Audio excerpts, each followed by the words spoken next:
So annoyed. Yeah, it'll be a... Why are you guys coming out?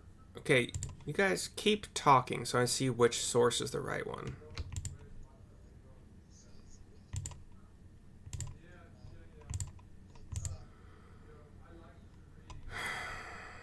Coming through. Oh, there we go. Speakers, Realtek I was going audio. through. Oh, Stupid. there we are. All right, we got it. Cool.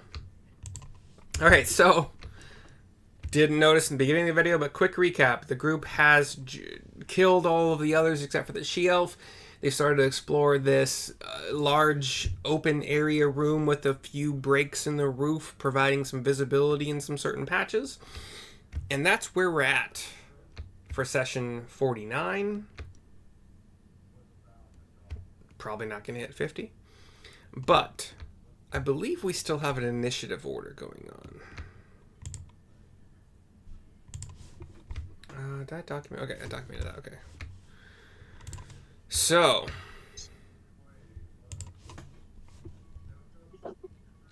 actually, I don't know. I don't think we do.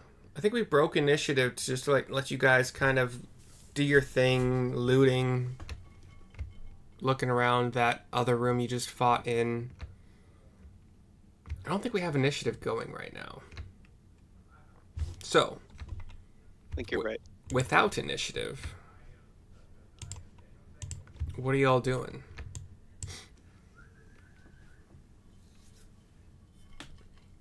I am checking. Listening for any other possible baddies sneaking up on us. You can give me a perception roll for that. Let's see if it's working. Yeah, there, it's working. Cool. And we have a big 9. All you hear with a 9 is are the occasional deep, draconic grunts of pain and annoyance, along with the deep breaths of, the normal kind of deep breaths of a dragon. I don't know what these things are. I didn't draw them. Yes, we heard there's a dragon in there. They look similar to the things that... Remember where the little... It's gone now. Yeah, the little highlight things on the floor where those little spiky things were. It looked like...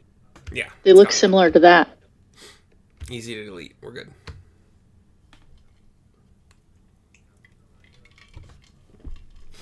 So...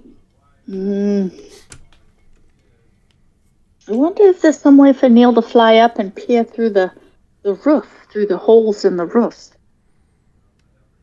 Let's go kill the dragon. This is your destiny, Sarissa. Grab that dragon sword and let's go kill a dragon. Yeah, let's recon first so that we end up killing the dragon and not vice versa. That would make for an incredibly dull Bard's Tale. And remember, we drank all those potions of cold resistance. This is true. But, how hard would it be for Neil to fly up to, and peek in the little holes in the roof? Like, could he... Because we also have a she-elf lurking somewhere, and she's obviously going to be unhelpful at best because we've just offed her terrible companions. I think what we said fly to the roof? Well, what I'm thinking is if you fly over the roof and you can look down, yes, and I say roof, look down through the holes and see if you can see the she-elf, see if you can see where the dragon is. Just do it very stealthily so we have a general lay of the land. And maybe, perhaps, depending on where the dragon is, I'm just wondering if we couldn't even sneak across the roof and drop the oil down on, I don't know. I'm thinking recon, and then we kill the dragon. Okay, all right. Sure, I'll do it. Yeah, but very quietly and very carefully so you don't get hurt. Well, I can't promise that. So what we've said, I believe, is that this patch that you're seeing here is just your general visibility from Rio having stepped into the room a little bit. Over here in this corner is some more visibility because of a hole in the ceiling. These are all just made up on the spot, to be entirely honest, last time we played, I think. And then down in the southeast portion of this big room is also visible because of a hole in the ceiling. Hole in the ceiling. Some light. Yeah. That's all and you know so far, as holes in the ceiling. Based on where you've explored so far. Right. So I'm Neil is gonna at Sarissa's suggestion, he'll, I guess, fly out one of these little arrow slits in the tower in the think we determined that Barbican. I think we determined you're just a little bit too big. To Like fit they're through the arrow arrow slots, slits. right? Like Because they're not- they're arrow slits. yeah. They're really narrow, right? Okay. All right. I can't go that Is there way. is there a window or something right in this area? That what you see is what you see. These are walls, unbroken, unwindowed.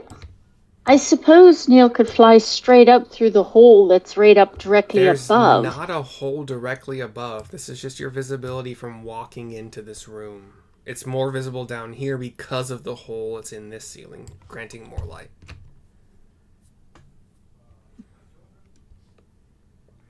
So the only hole that Neil could theoretically go through would be, like, the closest one would be this one up in this ceiling. But you don't know where the she-elf is.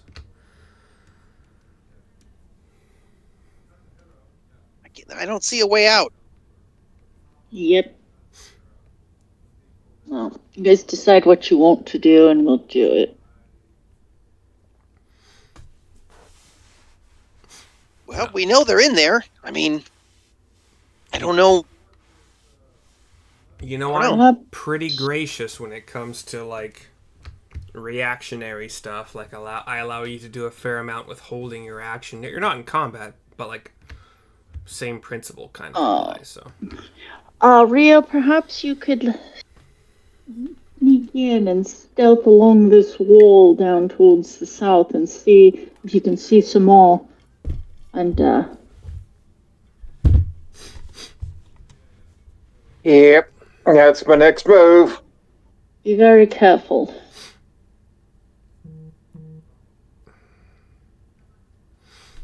also, while all of this is happening, so hold on, Rio, please. While all of this is happening, just make sure that you guys have yourselves, Bugdob, etc., where you think you would be. And I can't remember what those crossbows are.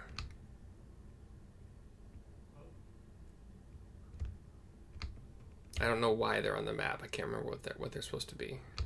That's where I think we pinned the she-elf or the pixie to the wall or something, and then we also found a big old these guys, when we searched them, had like a crossbow or something like that. I think they would be the crossbows from the. So those are crossbow bolts in the wall? Yeah, let's see. Why would there be one right here? You guys weren't in any position to shoot a bolt right here. Yeah, no. I was. Let's see. I remember there was like, and none of you have a crossbow. Oh, or what? Not sure. Were they bolts that were held, like shot from the big ass crossbow or ballista that was held by, I think, the Goliath? I thought you were using them. You were using them to mark where my javelins went and Bugdog's javelins went. Oh, that could be it. Yeah, so they shouldn't be there anymore. I bet you're right. That could be. Okay. That makes sense. Okay, so just make sure you guys are where you think you would be during Rio's scouting. I would Bugdog right here. I would assume you guys wouldn't move a whole lot from those positions during his scouting. We'd be very quiet and hold very still. Your conversation And Rio has one of the sending stones too, and I'll have the other one. We're holding on to it just in case if he needs to scream, run! So, Rio, very important actually here. Give me a stealth check.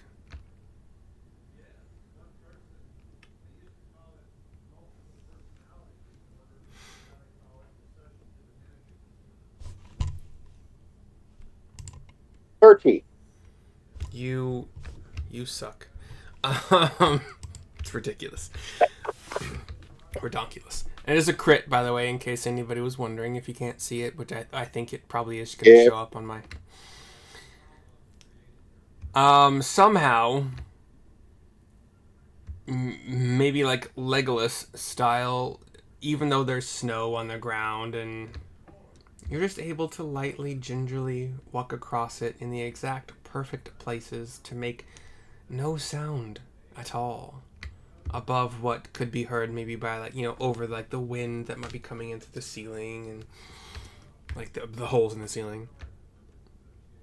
And you are so quiet. Give me another perception check during this movement. Because I would assume that you're kind of looking around, kind of surveilling as you go. But we'll see how good your perception is here.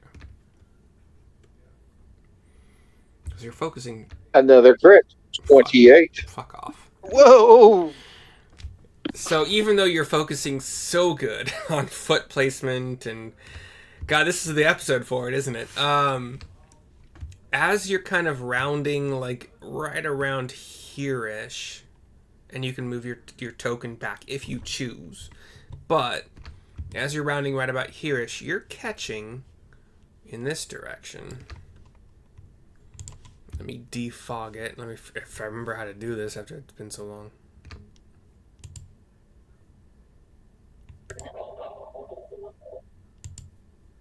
Oh, come on, don't do that to me. We'll give you that. You're catching the corner. You can see kind of like the right, what you could easily see is the right side of this she-elf, who you're very familiar with at this point. She's got her back to this column. Your rolls are ridiculous. So yeah, you know she's breathing a little bit heavily. She's wounded for sure, very hurt actually. Do you think when you hit about this point, when you start seeing her, is that going to be your primary focus to like make sure that she's not seeing you or hearing you? I see her. I see target. Okay. With your perception roll being stupid ridiculous, you also know that, and actually because you're kind of looking around as well. Jeez, this might be the shortest video ever.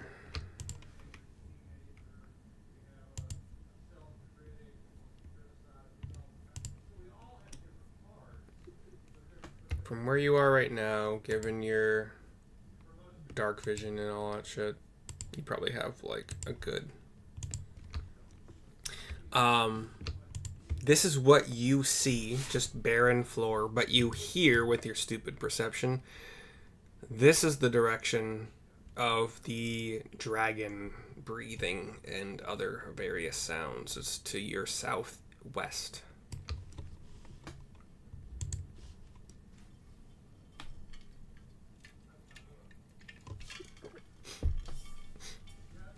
So, what would you like to do with that information?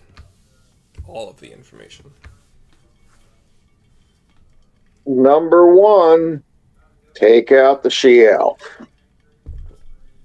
Okay. How you doing that? Archery. At archery skills. Okay. Do you ignore cover? I don't think you have sharpshooter, which I think is the only feat that ignores cover. I could be wrong. No, I'm not a therapy shooter. Okay, So give me your... my insidiously clever master plan is to move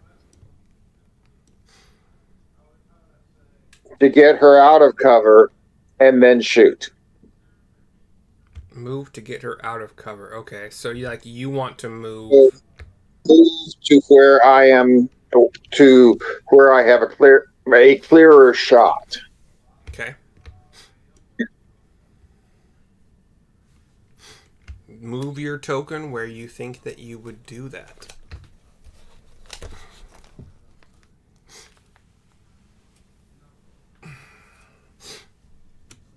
We're not in combat. You don't necessarily have to worry about movement speed at this point, but your stealth was stupid.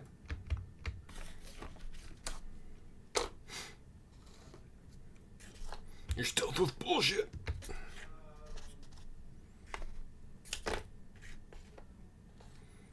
No, man.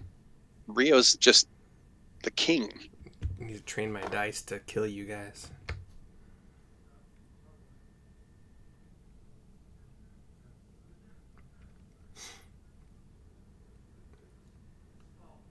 Okay, you're gonna go. And that now far. I shoot it. Okay. 35 feet.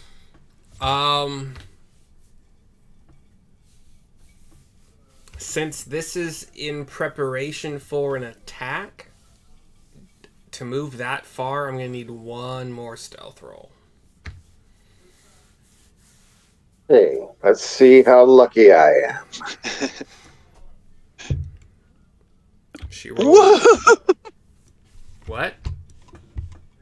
Oh, darn, I didn't get a crit. I only got a 29. Ba-dum-bum. Well, sorry to say, but she rolled an 8. And she... No, I'm just kidding. She has 21 perception now. Yeah, so... She's kind of like looking over her left shoulder. As you can obviously tell at this point, like she's looking, I got good perception. I'll know when they're sneaking across this snowy terrain that makes crunchy sounds. But no, Elf Boy comes up on her right side, and she just keep checking this way. So do what you're gonna do. You got the surprise, which I think technically confers advantage. Yep, and if I've got advantage, I've got sneak attack. You're part rogue at this point.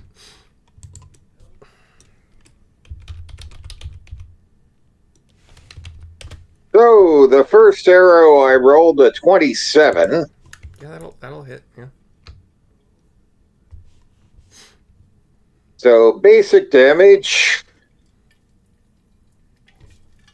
She is injured. is 11, Okay. to which I add sneak attack. Yeah.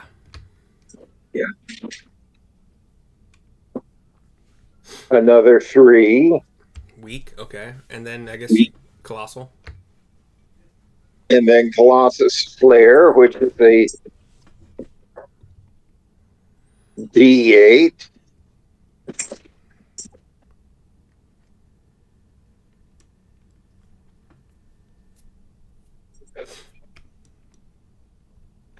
You can't see this, but Oh, are you? our 7-month-old crap baby kitten has a toy on an elastic string.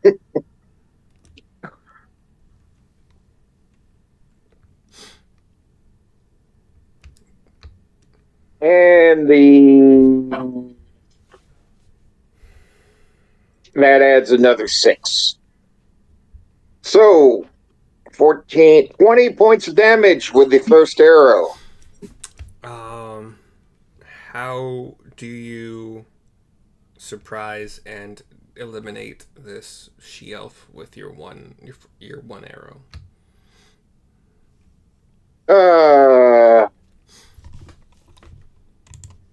Goes in, hits a clavicle, bends and then just deflects the arrow into the heart. Ugh. All right. Cool shit. Dragon Amazing. perception also not great. He's tending to his wounds. You can see that probably. And with the amount that you have snuck out, let's just reveal.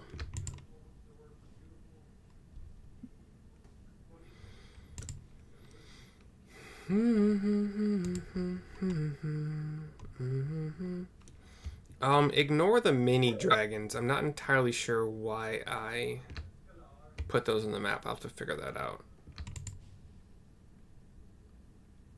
as time goes on. You probably would see, like, because this is the sun. I mean, let's just be honest. You see all this shit. I don't know how to make it do correctly in the freaking thing right now.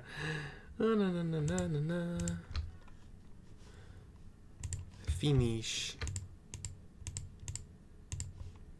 Okay. Dragon has not understood your existence at this point because of your stealthiness. But you certainly know where it is. Let me just unfog the rest of this. Yes, it certainly doesn't have minty fresh breath. So, being the solo assassin that you seem to be at this point in time, what else are you doing? Dragon looks hurt, but you don't know, like, how hurt. Yeah. I'm going to freeze. You're gonna freeze. Pick up that sending stone and whisper into it. Okay, you're gonna have to stage whisper because that whisper was not picked up by your mic. Yeah, I couldn't hear that. That was not picked up at all, actually, this time. That's all the dragon heard. Well, nothing. I found the dragon. Okay, give me a stealth check for your ability to not like know your own whisper ability, but like you're kind of working with the acoustics. 13. Okay. I'm going to stick with the 5 that the dragon rolled for its perception. And it has no wisdom. It does have a +6 perception, so that's 11. So it does not hear your whisper. Can Sarissa have, like, tippy-toed up here and, like, stare intently at Rio until she gets his attention and do the standard, you know, sign language, where is it, you know, that you see in the field? Y'all have practiced your sign language and your combat sign motions? Well, you know, yeah. Well, you know, there's the hand up for stop, left, you know, and how many fingers for however many feet or yards or, you know, whatever measurement system they use. What's the obvious sign language for where is it? You know, where you put your hands up on each side, like, what the fuck? I can't turn my camera on, it'll boot me, but everybody knows the well sign language. Well, Like this? yeah, like, where is it? Okay. You can talk back into the sending stone. Like, I don't know why you're... Just trying to make less noise, so she's just doing the well. Just wants a general idea, so maybe we can just go in and take it out. And I can just, yeah, if he wants, she's got the stone up to her ear, so he can either signal or whisper. Whatever he wants.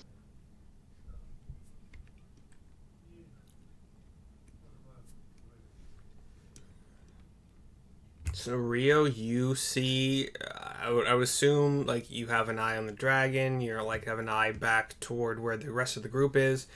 You see Sarissa's sign language going. Where?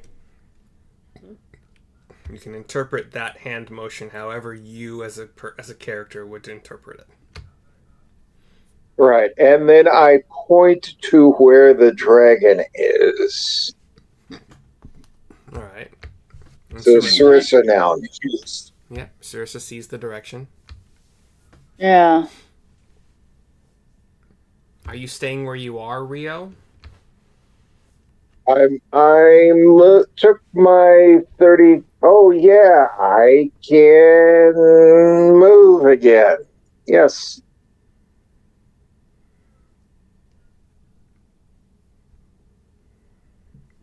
Okay. I can hide. Okay. As a bonus action now. Right where you are? I can dash, disengage, or hide as a bonus action. Yeah, but generally you need to be hiding behind something. Some cover. Right. Mm-hmm.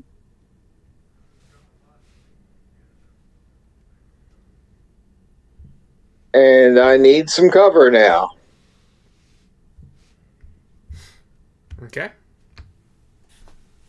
So, once again, you are moving across crunchy snow. So, one more stealth roll.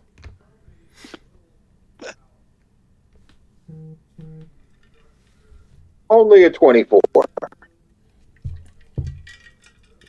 Another very shitty roll, which makes sense for a dragon, like tending to its wounds and. Okay. So you don't see, as you're kind of sneakily making your way across the snow, you don't see the dragon respond to your actions. What's everybody else doing? You know the dragon's location? Yeah. The she-elf is dead? Sarissa's gonna do that and do the let's go this way, so we can just sneak attack. Like, she'll kind of ooch along the wall and have Bug Dub here too. And we'll have Bug Dub bring a barrel with him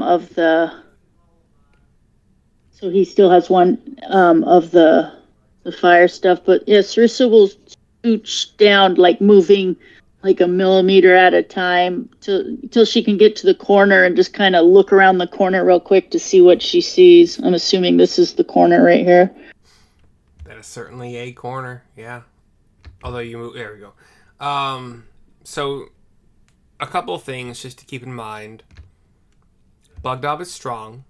He could and has before had 2 barrels. Okay. You would probably assume that he has less accuracy with his offhand, as most people do, with like righty or lefty or whatever. But he could theoretically chuck both in one turn. Okay. Sarissa, you're obviously strong enough. I think we've already proved that in a previous episode session. You could have a barrel as well. And you also have one more summon a buddy today. If you felt like using it. Just all things to consider, keep in mind. What do you want to be doing as you're peeking around this corner? You just want to like understand for sure where the dragon is, or? Yeah, exactly where he's at. Like I'll kind of ooch back real carefully so we can come up with a plan of attack. But we could do one or two things. We could chuck the barrel at the dragon, set it on fire, and then stab him from there. Or I think that would do more damage than us running at him like, ah! But, do you want to summon a dawn in case we get fucked up? Sure. Sure. But, all right. Yeah, so... Sarissa, just for getting a line of sight on the dragon, the DC is not going to be fantastically high, but give me a stealth roll. Holy shit. Heavier. Yeah, hold on. Forgot my dice. I was looking Those around. are I'm like, where the hell are my useful, dice? useful for D&D. Right? I'm looking for them. I'm like, where are they? Oh, they're in the other room. Woohoo! 15. 15 total. Oh, wait, hold on. I don't think you're like proficient in stealth, but you might have some dex. No, +1, so 16. Okay. Let me perceive you. We'll see. I gotta find my dice. Where'd my dice go? And Okay. we need to have the alchemist fire ready to go.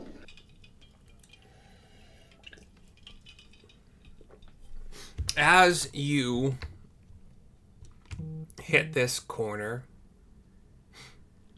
and start to peer, everything's fine. Dragon doesn't notice you. As you begin to walk away, however, you find that one little crunchy patch of snow that you weren't anticipating. Maybe you looked over to where Rio was for a second, or you looked back to these guys and took your eyes off the road. But you hear the dragon's sounds change from like licking. I think I've established it's a female, so licking her wounds, maybe munching on something to recuperate some energy and some biomass or whatever. But there's a change. There's a stillness, as if she's listening quietly. Well, Sarissa freezes and does the freeze motion for everybody else.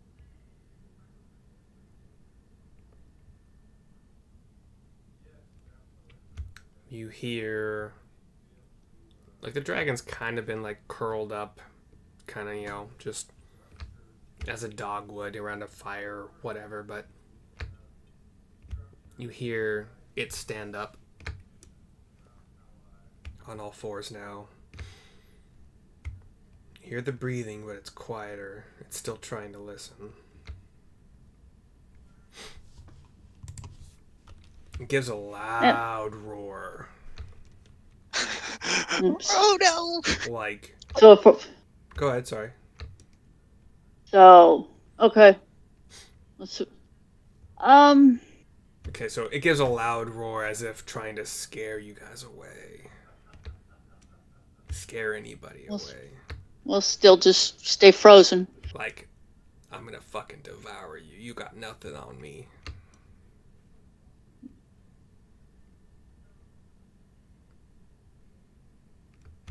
And there's some silence. Out of game, like we healed. I think we healed Rio last time. So I mean, everybody is full. Everybody power. is healed, and you can go up to your temporary hit points too. Of 15, you can be healed up to that. But don't. Yep. I mean, don't forget that. No. Yeah, with the aid spell. Then they're not. Then they're specifically. not temporary hit points. Right. That's Well, how the They're an spell increased was maximum. written. I know, but that's how the spell reads. It's Yeah. like you get these temporary hit points. Oh no! By the way, these last, and you can heal. It's just the way the spell's written. It's. I don't think Yeah. that's how the spell's written. We had this entire conversation the last time. Yeah, and I Literally. was correct last time. Well, so maybe I'm using the Your wrong hit term. point I'm using the wrong term. maximum Temporary hit increases points. It by says 5. Yeah. Not temporary. Yeah, Anyway. same difference. I mean, It's not the same difference. They are very different things. I know we had this discussion.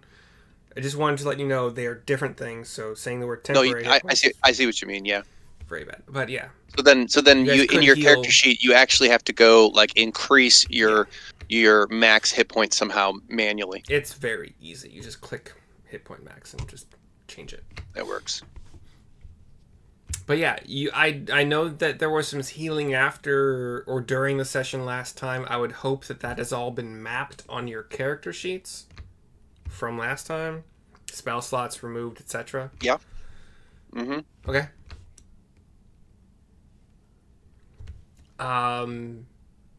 During this time, the dragon is just listening It seems like nobody's moving.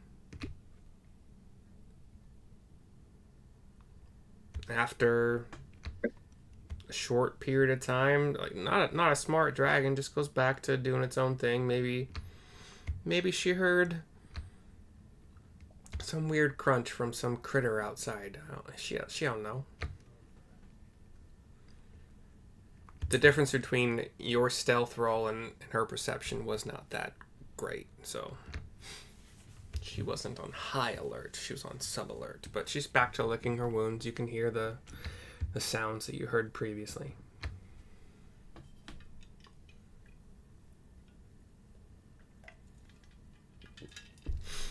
I'm going to pee really quick while you guys discuss what you guys... You can do this out of character right now, even though you probably shouldn't be able to, but you can discuss what you think you might want to do at this point. I'll be right back. Rio, if Sarissa was to chuck a barrel of oil at the dragon, are you close enough you could, with the alchemist fire, are you close enough you could light it on fire? Like with a... I can't remember, how do we light the oil again with the alchemist fire, right? As long as we chuck them together, it lights it on its own. It's like an automatic, like a fuse, isn't it? Yeah, alchemist fire always creates fire. Yeah. Okay. So I suppose Circe will be doing the hand signal of, let's get ready, because she'll be at the corner and I'll just be ready to chuck the barrel with the alchemist fire. I'm assuming the dragon's going to be startled and on fire, and then we just go balls to the wall, and because we'll see what it does. Because if we set it on fire, we need to see, is it just going to fly away or is it going to come and fight? You know what I mean? Because it might just run away. Right. So there's no point in us giving away our location and all come running at it when it can just fly out a hole in the roof and cave the roof in on us. Theoretically. Well, Neil's got some tricks up his sleeve. Okay. So, yeah, I suppose we could do that. Circe will just give everybody the hold position, and I guess she could just chuck her barrel and light it on fire, and then we can all just kind of regroup, up where we were. Maybe while she's chucking that, this is on fire, Rio can dash his ass across, so we're all kind of, or hide behind the pillar if he wants, but Sarissa's going to head back up here so we can all just kind of, I suppose Rio could duck behind the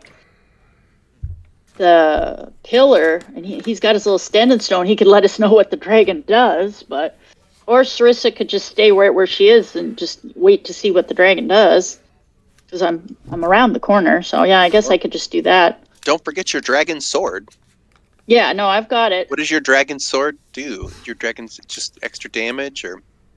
Dragon sword, it's damage rolls made with this weapon. When you hit a dragon with this weapon, the dragon takes an extra 3d6 points of slashing damage for the purpose of this weapon. Dragon refers to any creature. So, yeah. So, and you got a +9 to hit with it because it as well. Yes. So it does a 1d8 +8, but then I get an extra 3d6 damage. Yeah. So, okay, so how about we plan on that? Like, I'll chuck the oil, and then if the dragon stays put, why don't we just go after it? Sound good? No. Okay. Here's why. I was gonna say, was that no? Okay. Here's why. Unless the DM is feeling especially benevolent, which I'm not. Fuck you guys. throwing the bottle of alchemist fire is limited to 50 feet, and I am 55 feet from the dragon. Well, I have a bottle with me, too. And your dex.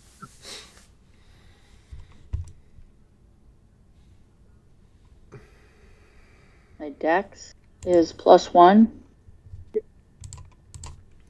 Okay. So, knowing your general dexterity skill is nowhere near mine.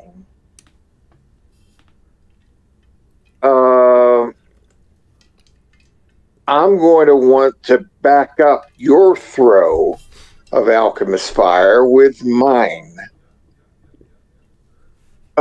So I guess I would try a running start, Well, we could go running like 35 feet towards the dragon and then throwing.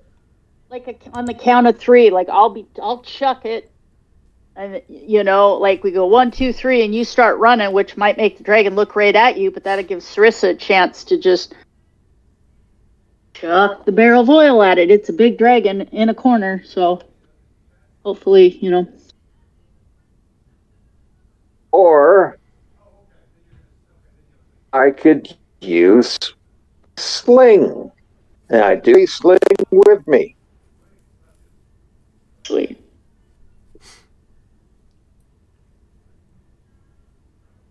And my sling range is 30 feet. So if I run 30 feet, sling wouldn't give me anything that I wouldn't have by just running 35 feet and then throwing. I couldn't stand where I am right now and use a sling to throw the Alchemist Fire. So it's a running throw.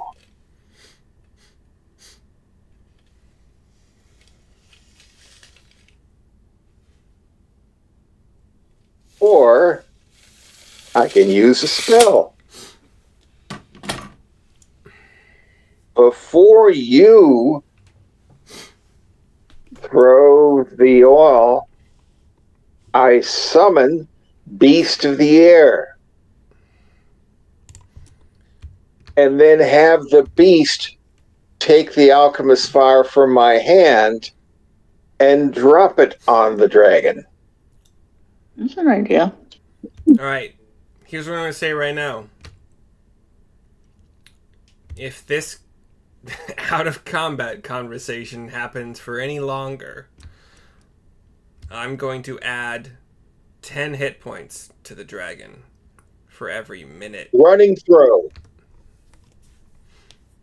Sarissa throws the oil, and then I hold, and then when I see you throw the oil, I throw the Alchemist Fire.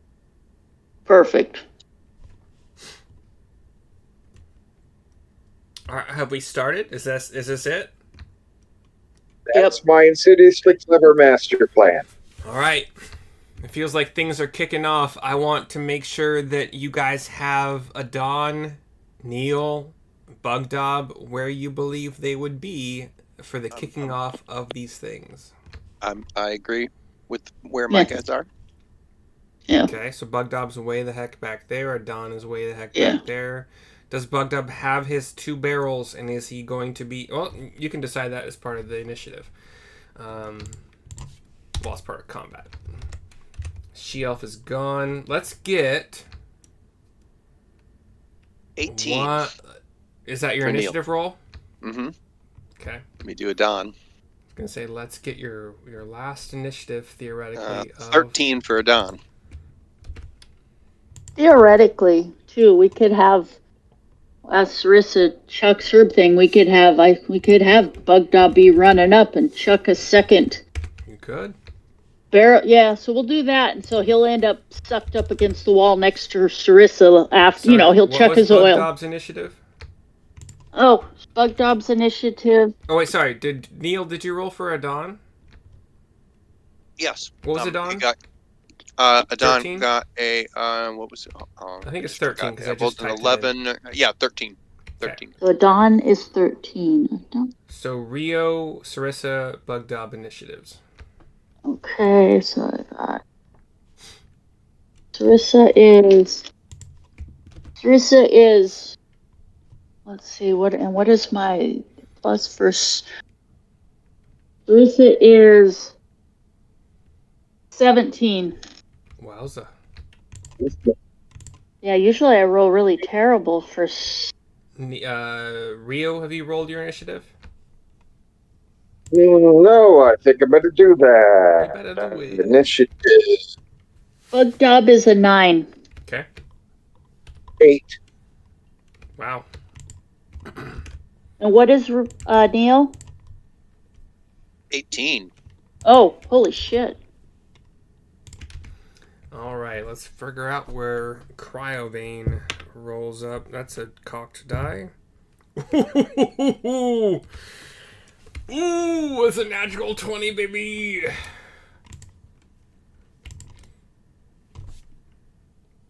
+0 dex, that's sad.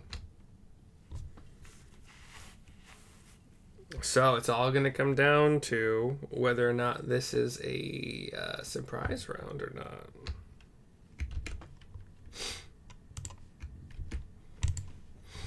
All right. So I got Neil, that'll be. Dawn, but okay. Yeah. So, assuming that you guys have the surprise on the dragon, I want to know who is going first in the sequence of events. Is it Sarissa doing her barrel roll? Yeah, Sarissa will come out and be, and chuck her barrel. Okay. And as hers gets chucked, Bug Dob will be coming up behind her. Okay. And I'm assuming then Rio's going to fire off his alchemist fire, and then Bug Dob will just be chucking his barrel of oil, about the time hopefully the alchemist fire lights it up. Okay, so Sarissa is starting things off, it sounds like. Yes. I need a stealth roll from you. Woohoo! Natural 20, baby. For Plus 21. Plus. Yeah, I think I have a +1 on. Yeah, so 21. All right. Cryovane has a +6 to perception. I'm so sorry that Cryovane rolled a 3, so that's a 9. Oh no. With a 9 versus your 21, I'm pretty sure Cryovane notices. Well, considering Sarissa is almost never stealthy, she's feeling pretty stoked right now because that's the one thing she's just not really ever been lucky with. So,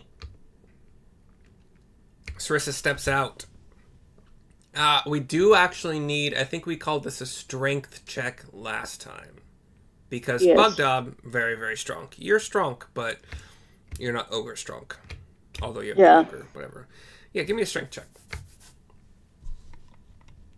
All right, so it's 13 plus 5, 18. Okay. I was going to say add half your proficiency, but that actually beats Cryovane's armor class. So, there's 2 barrels down here. I'm not sure why yet. Because, I just set Bug Dobs there, so I remember that it's being chucked by him and spent, so we don't screw up and think we still have 2 left when, in fact, we don't. I'm going to put it back on him because he has not gone yet. You, Sarissa, where did I put you? Okay. God, how do we run this? Because you got... Give me a stealth check for Bug Dob also.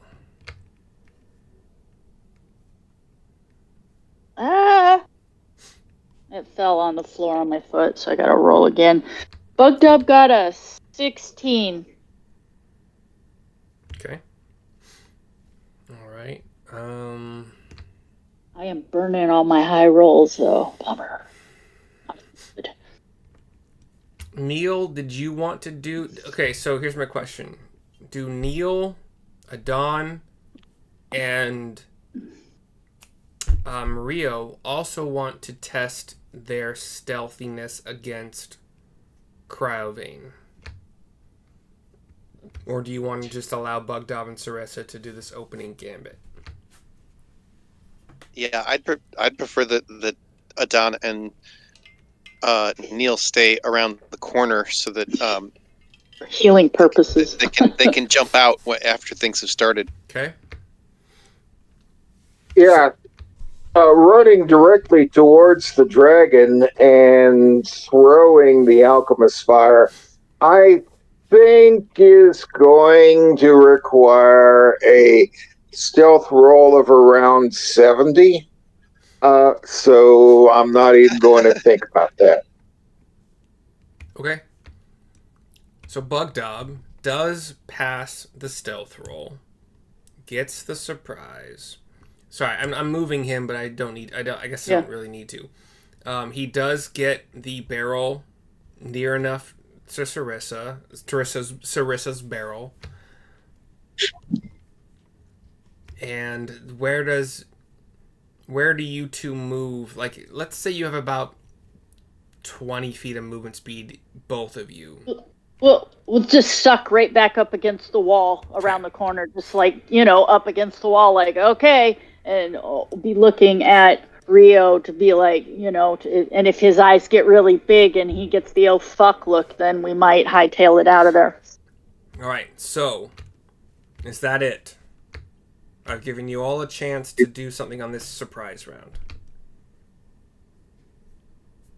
Yeah, Neil wouldn't be doing anything because he's thinking that everybody's being stealthy, and so he's not going to do anything to blow the stealth. So I can't ready anything. I wouldn't even know what to ready. So I wouldn't do anything. I don't think. And I'm assuming that the alchemist fire is getting lobbed, just shortly after the barrel, so it all kind of just happens of in one. The person who was doing the alchemist fire said no.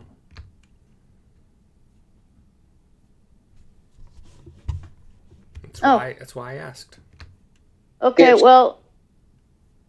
it's going to be in the same 6-second surprise round. Yeah, but you said you weren't going to do it. You were not going to run up and chuck your fire. No, he said he wasn't going to think about it. He specifically said he was not going to risk being caught running up to throw his alchemist fire. No, I said I would. I listened very carefully to what you were saying. No, he wasn't going to think about it. Like, there's no point thinking about it because it's going to be dangerous either way. So he's just going to do it without putting too much thought. There's no point in stealth because it's going to be so obvious. It would require an incredibly high stealth. So I'm just going to not even try to stealth it. That was the context. I have no idea why you would word it that way, but it doesn't make sense. But go ahead and do it.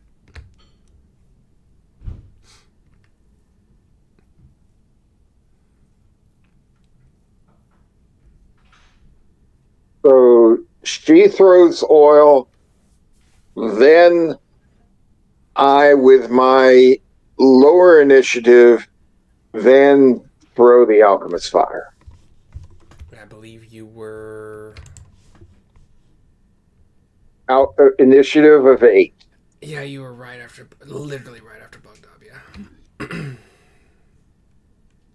I wasn't too worried about initiative during the surprise round, but yeah. I suppose since you're getting within range, for sure, make sure your token is within range of the dragon. Or sorry, within range where you want it to be to not have disadvantage or whatever on your... I can't believe... You said 50 feet. That doesn't make sense to me. I thought 50 feet is what I looked up when I looked up throwing an object. As a ranger, gotta be within or just 50 in general? In general. And you can I'm throw this flask up to 20 feet, shattering it on impact. It's in the Alchemist Fire text. then that's the superior rule. Is the I was just like, looking up a general rule for throwing stuff. like improvised thrown weapon is 50 feet sounds like a lot.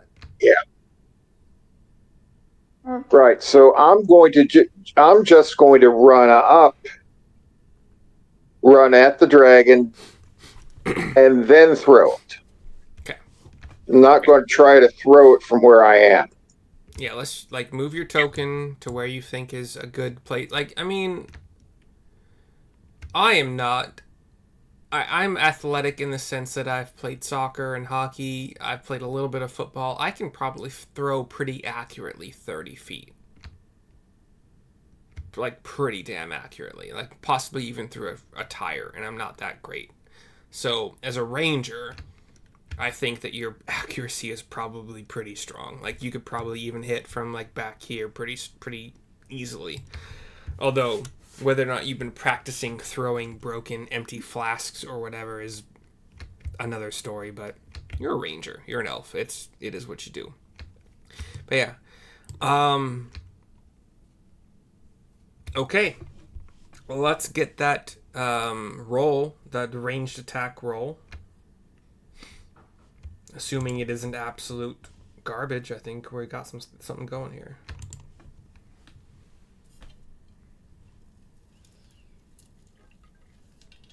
$14. Okay. And where are you aiming? At the oil. At the oil, okay.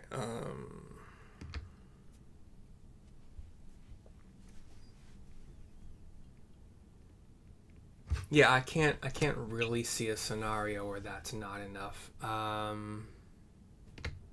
wish I hadn't said that, because you have your 1d8 and I could have made you choose whether or not to spend it, but I said it already. So, I have no recollection of what we determined the oil barrels exploded for. Was it like 8d8? It was a fuck ton. I remember we were shocked. Yeah, I don't So know. it seems like it was 7d8 because I was like, what would that even be? Fireball beads, which explodes the barrel, 17d6. But that's with the fireball. So, Because I remember asking, well, what is 7 7d6, times 8? I think. 7d6. Bugdom rolls one barrel to the dragon's feet, which has exploded the Rio's alchemist fire arrow. That's another method you had. You tied an alchemist fire to one of your arrows in that fight. For 7d6. I'm not sure if that is from the 4. arrow plus the... 4. Yeah. But anyway, we'll say... Wait, does alchemist fire do 1d6? 1d4. Alright, so let's improvise this. 12d... Rio, give me 12d6 plus 1d4. No, subtract the 1d4. I just rolled 7d6 for the one Sarissa threw, or no?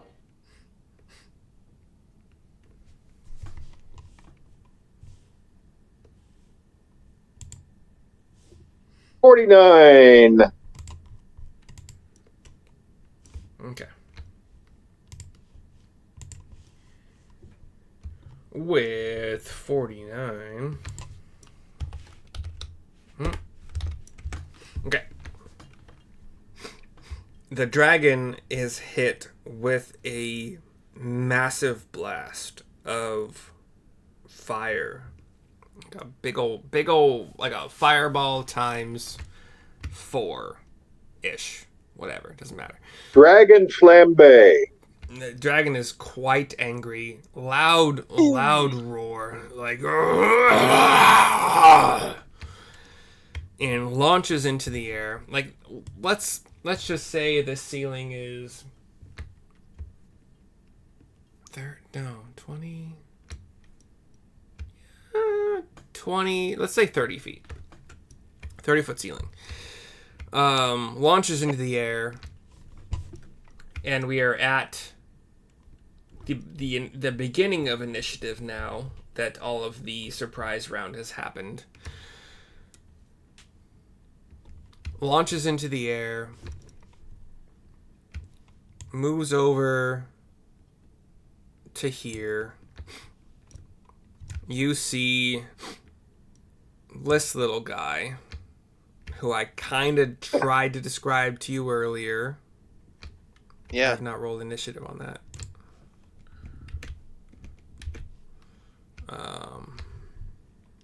You see this little guy as well. And they start to move. They like, you kind of saw these on the dragon before. They kind of looked like they were stalactites or just icicles or just part of the dragon. But when they start to move, you notice, oh, hey, no, they're something else entirely. And I'm even going to say, I should have just copied him.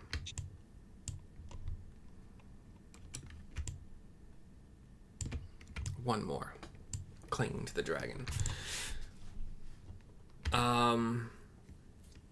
They were shielded from the blast by the dragon's body. So when they are starting to detach, you notice that they're good. They're fine. But they haven't like done anything yet. They will soon though. Let me go back to their decks. Okay. And they look like I described them. They are like icy white versions, kind of like they have like those like what you see is what you see. They have like that elongated nose. It comes into a sharp icicle point. They have the wing. They're kind of imp-like as I described them, but they are more or less made of ice. They seem to be very, yeah.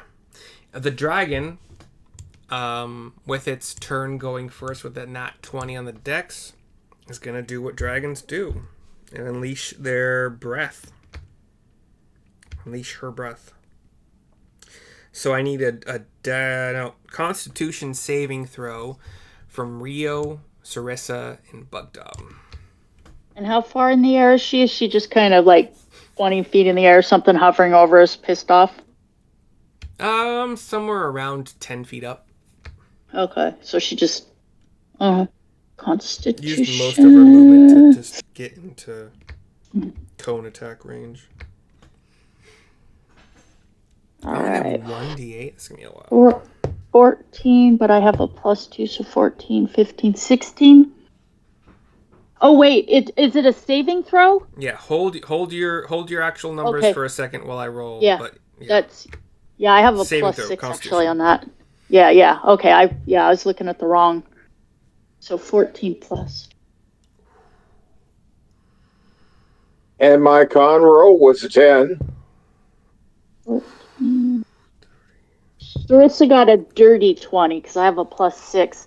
And Bugdog's Constitution saving. He got a 14. I don't know if he has any pluses or anything. 14. They don't actually have a character sheet for him, so.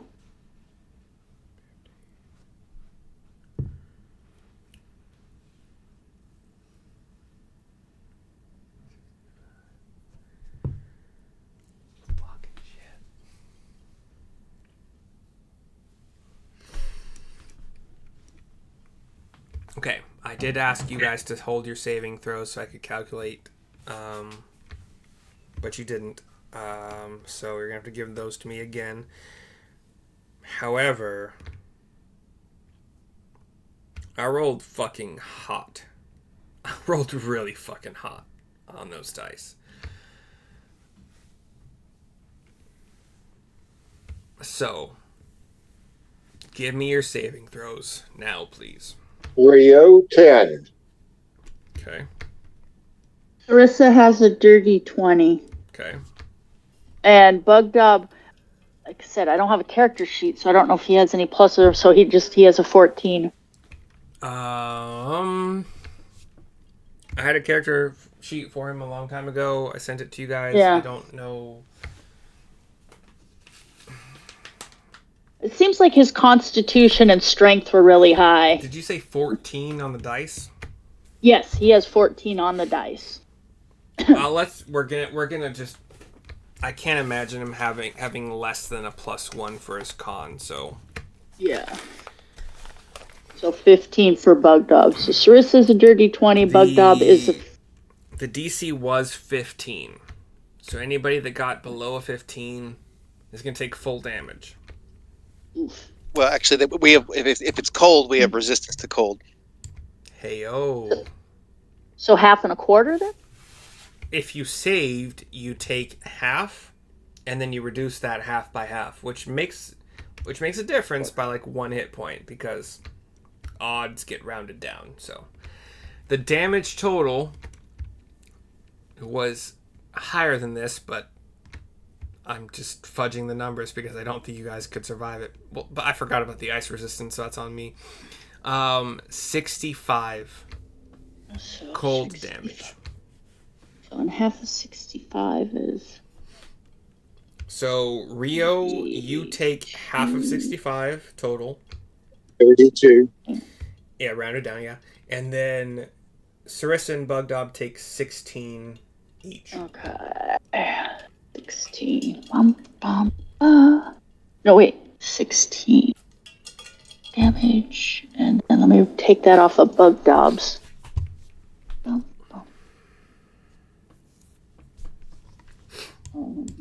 And 78. Okay. I will allow a reaction from any of you, including those that cannot currently see the dragon. Hold on. When I say what I'm about to say. Let's see. It's okay. So that's... The dragon used 25 feet.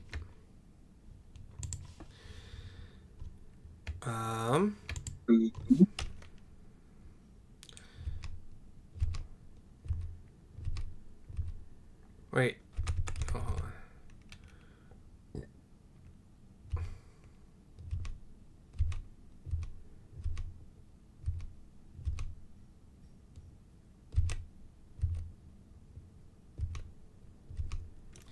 So the dragon wants to move to here. It's running away. It did not get within melee distance, even though you saw the hitbox. It did not get within melee distance of Rio, so there's no opportunity attacks. However, anywhere along this path, if you guys have a reaction, any of you 5 have a reaction you would want to use. It's not specifically just like if you have a spell. It's specifically if you have a spell or some other item or something you can do. The dragon is clearly running after the breath attack. As a reaction? But As a reaction. It has to be as a game reaction, classified as a reaction in the D&D rules, you mean? You mean you're just giving us an action? Maybe.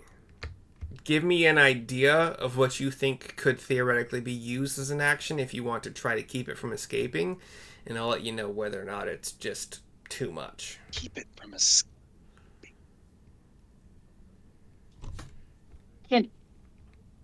Can Sarissa... So it has to be a spell. It couldn't... Could Sarissa... A spell within reason. How many feet is it from me? From where you were? Like it like started flying. A good 5, 10, 15, 20, 25, 30. I'll call it... It was 35 feet away from you when it did the breath attack. And you would have like a split-second reaction after that to notice it starting to run. Or fly. I would probably try to cast sleep on it. Okay. You will have to give me a dexterity check to see how quickly you can get that spell off. A dexterity check, okay. I got a +2 in dex. Okay. 12. Okay. You start to cast your spell with whatever hand motions or verbal components, and you just notice you don't get it off quickly enough. You keep your spell slot, but you don't get it off enough in time. So if that didn't work, could Sarissa like just literally take off running after it? Movement is not a thing as this thing. Okay, this is just so then granted, like I'm just giving you some like a bonus. Okay, my second thing would be then while he's up there before he flies off, could Sarissa Misty step up onto his back? Because I can go 30 feet as long as I can see the point. I can Misty step to said point. Awesome. So can I from a Misty fucking step storytelling POV? That's fucking badass. So Yeah. right? I don't think I cannot allow it. So Sweet. So I would put give myself. me a dexterity or arcana check. I think I'll do Dex. Hold on, I'm trying to remember. Arcana. I'll just do Dex. A slightly lower DC than Oh, fell off the table. Oh, I got an 18 plus 1, so 19. That is enough. Right between the wings. So, like, Sarissa. just, that perfect spot where, like, you can't quite, that one spot, like on a lobster that always has something on it because it can't quite get it clean. Sarissa pops up where on top of, like, disappears from Bugdob's view. Rio's not paying attention. Neil has peeked around the corner to try a sleep thing, so Neil's around there now. Pops up like right at the base of the neck where the wings attach to the overall body. Am I allowed to stab? No. You did a lot for this one, yeah. It's going to continue flying with you on its back, though, unless Rio has a reaction that's like a spell or something that is quick. Maybe. Don't kill Sarissa. Nope. Okay. So the dragon does get over here to the. Like we did establish there's a ceiling hole right over here, and that's the dragon's turn. It has done this breath attack, doing a fair amount of damage. Next up is the Mephits. I think that's how it's pronounced. Mephits? Mephits. M as in Mary, EPHITS. Mephits. They see. Mephistopheles? Yeah, Mephistopheles. Yeah, sure. Okay. They see Rio as their obvious first target after being ditched by the dragon, being very unhappy about that. That's a 1 to hit.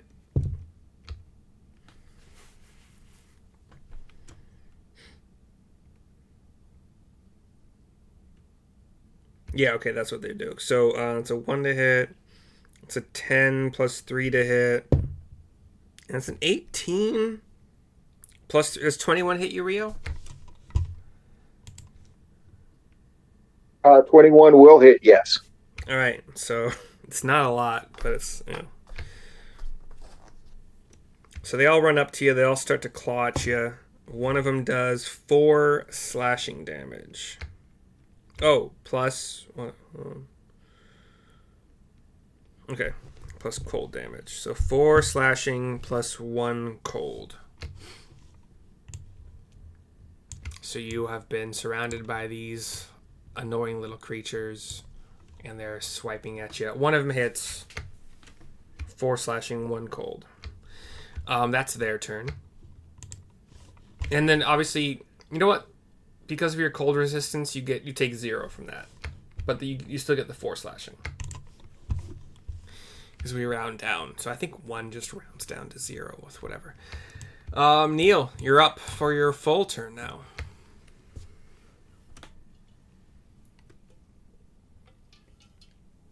You're muted. Neil's so excited he forgets to speak. So I would see these Mephits attacking Rio, but what do I see? And Sarissa's riding the dragon, and the dragon is still where I see it in terms of like distance and The stuff. dragon's full movement speed took it from here to do its breath attack, and the rest of it took it like right below the ceiling opening.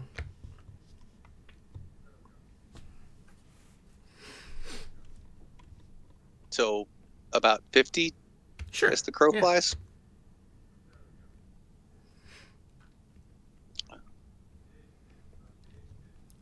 I saw you measure. And it out. Sarissa is on the back of it, right? She is on it, on her. Girl on girl action. Girl on girl action. Then I am going to minds. just move up to the back of Rio and cast Boy on boy action. Gotcha.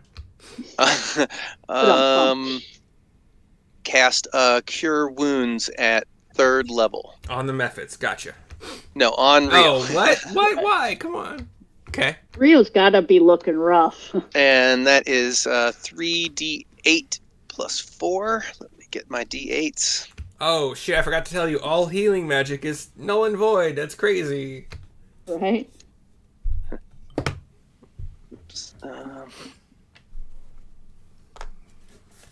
Lose my dice here. It's a d8.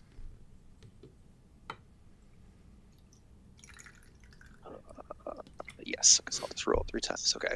You know what there isn't a 7 whole lot of in D&D? plus 8, 15 Like- plus 4 is 19 plus 4 is 23 Wow, points. that's a lot. Poisons or spells that, like, just... that are more commonplace that reduce healing received. Like, that doesn't... That's not a whole lot in D&D as far as I recall. Like, Yeah, you That's can, the like, one thing they don't negate mess with. healing. but you don't have it or anything. Like Yeah, a I healing don't generally potion have is a it, no. healing potion. So I suppose if 23 hit points recovered by Rio? Yes. Oh, that's Cool. pretty good. That, You could always be a scumbag storekeeper or something that dilutes down healing potions, and like the people don't know until they go to that's use them or something. actually part of my rules that you guys have never really explored, but I haven't also been adamant about it. So Neil, you rolled for the healing, which Yes. means technically you do get to roll to restore that spell slot. D100. I believe so. And you did 23 points of healing, so remove -4. So you did 19 points of healing out of a total of 24. Okay, 28 is all I rolled. You definitely did not restore that spell slot, which makes Okay. sense because you got a really good roll out of it. And that's Yeah. that's how it works.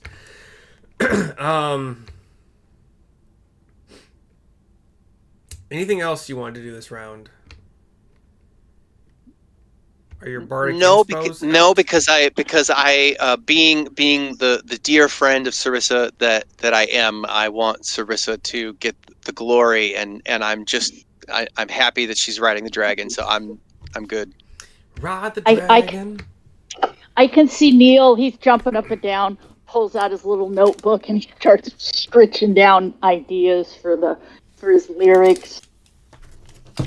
It's a wonder that Neil did so much healing, because like his whole body is just shaking in excitement, just what he's going to be writing down for this entire saga. Right. Sarissa, it's your turn. You're on the back of a dragon that is trying to fly away. Yeah. Well, Yeah. Sarissa will bring up her. Yeah. At this point, she's Another day gonna in the bring up. office. Yeah. At this point, she's just focused. She will bring her Dragon Slayer sword down directly into, right below the occipital bun on the back. I'm sure well, they don't really have those, but you know what I'm talking about, and just drive the sword into the dragon. All right. You have for the first, I think, a +9 to attack, right? So yeah, for the first Snicker snack, I'll do that first one.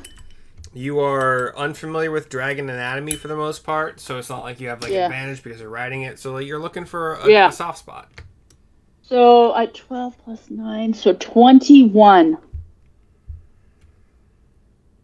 And I'm gonna roll my damage, and I'm also gonna divine smite it, but I can't remember how divine smite works because I don't use it very much. All right, you rolled a 21. Do you want to use your bardic? Can I?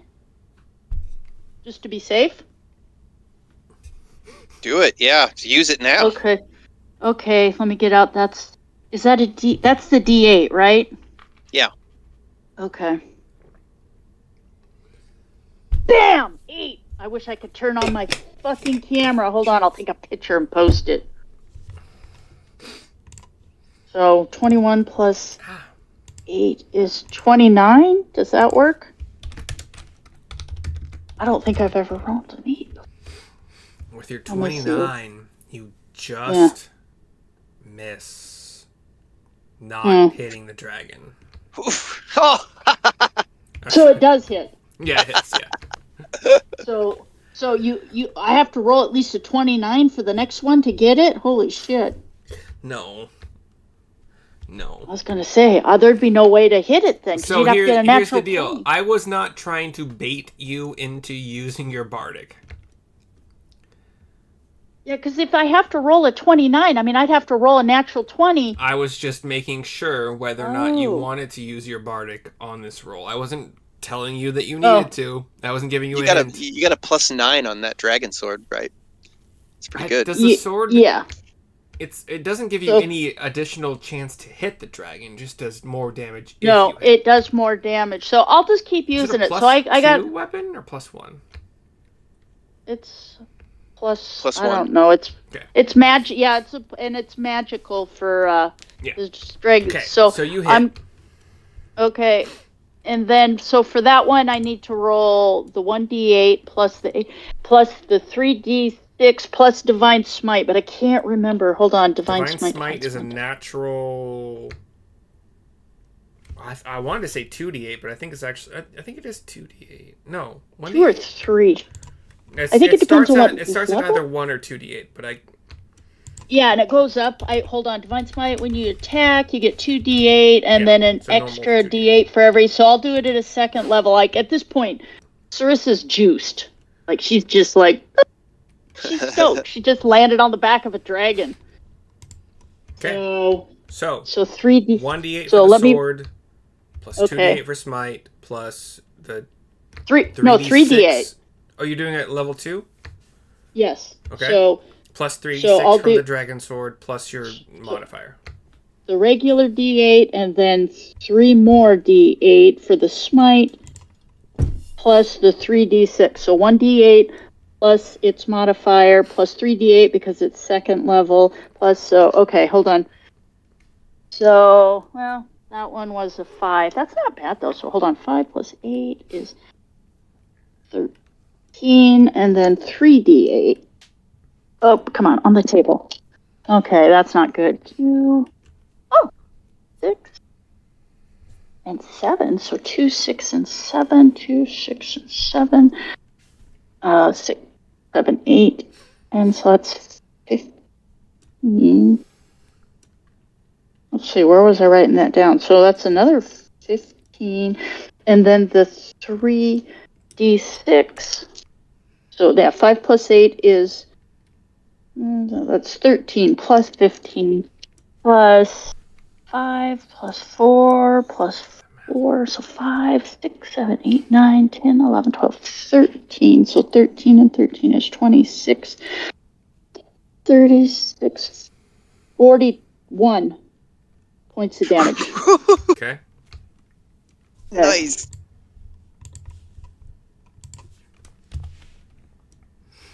So Sarissa's sword comes down and bam, 41. Okay. And then this makes the dragon buckle under you like a lot. Like on its last flaps, on its last breath. Like it's really Can I bad. do my second strike then? Of course you can. Okay, so I'll bring the Dragon Slayer sword up again. The dragon and bring cries it down. for mercy. I have so many children that need my nourishment. No, just kidding. Just see your thing. Yeah, right? And Sarissa will say, suck it. I I donate to tons of homeless charities. So 15 plus I rescue 9, puppies 15. and kittens on my off time. Right, and eat them. I just watched him eat our horse. No, So 15 plus 9, 24. Does 24 hit? 24 hits. Okay, and then I will use my last second spell slot. So I used the one for that, and I'm using the last one. So I'm going to Divine Smite it on top of. So I will roll the same thing again. So the D8. So that's a 5 plus an 8, which is... Oh, that's weird. I got 13 again. And then 3 of these. So that's 2. Oh, 6. And 2. So 2, 6, and 2, 6, 7, 8. So it's 10. Okay, and then 3d6. And it falls off the fucking table. Fucking.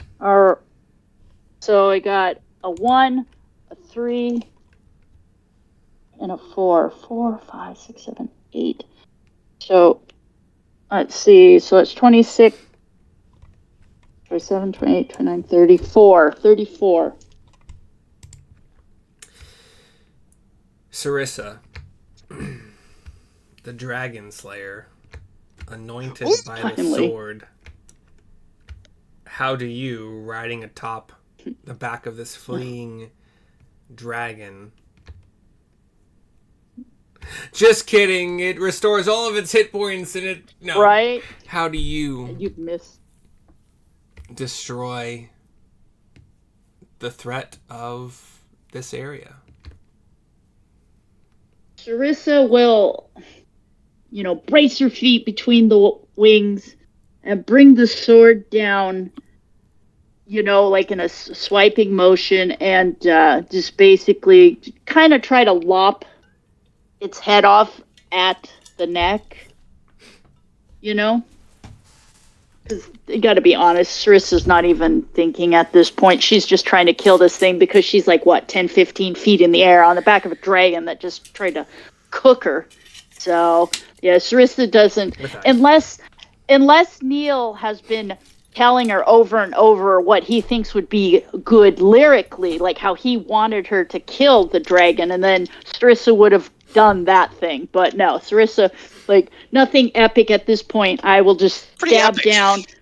Yeah, and then I'll probably scream holy shit and go grabbing for the wings because I know the dragon's going to start heading towards the floor and slam into it, and it's probably going to hurt. Neil, I think only in your wildest dreams could you ever have possibly imagined Sarissa blinking from one place to atop the dragon. I could not.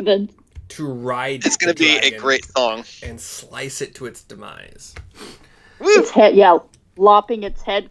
And then Sarissa drops the dragon sword and grabs onto the wings and braces herself for impact as it comes slamming to the ground. Sarissa, are you... Can Sarissa be allowed to, as the body hits the ground, to do like almost a barrel roll and end up landing in like a superhero landing? You know what I'm talking about. That is literally what I was about to ask. Would you try to brace yourself on top of the dragon as it lands and just kind of squat into the landing? Or would you try to roll off into a roll? Sarissa 1,000% would try to be Celine in Underworld and just come down and do a superhero landing.